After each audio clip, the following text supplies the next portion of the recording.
I think domestic violence, unfortunately, has always been there in households, but the pandemic has really served to exacerbate the situation, and thankfully, there is help available 24/7. The COVID-19 pandemic has called for everyone to stay home. We were really focusing on the safety of people, both in coming to court as far as catching COVID and the victims. But home could be one of the most dangerous places for a victim of domestic violence. So it's concerning because obviously domestic violence didn't go away.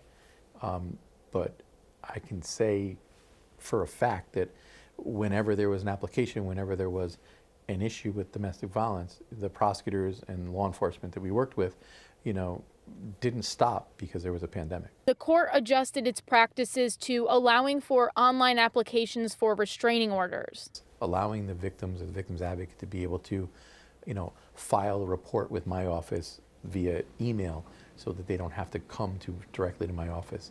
The Connecticut Coalition Against Domestic Violence noticed an uptick in usage of their CT Safe Connect hub, which allows people to reach out to advocates via chat room, text message, email, and phone call in many different languages.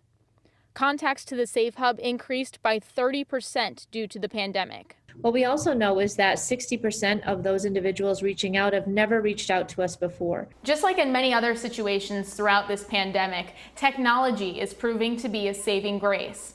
The CT Safe Connect acts as a centralized hub where victims can access many resources remotely. Especially with shut-in orders, if you're shut in with your abusive partner, it's enormously important to have a link for help, for someone to talk to and think about your safety with. The court, too, has embraced a remarkable transformation, and many proceedings happen right on your laptop.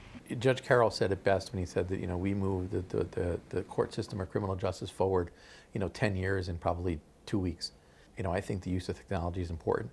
And I hope that we're going to keep using that technology. If you or someone you know is a victim of domestic violence, help is still available. Head to ctsafeconnect.com to speak to an advocate and to learn more about filing for a restraining order online. You can also head to our website at fox61.com, and we have a list of many resources for you. Taylor DiCello, Fox 61 News.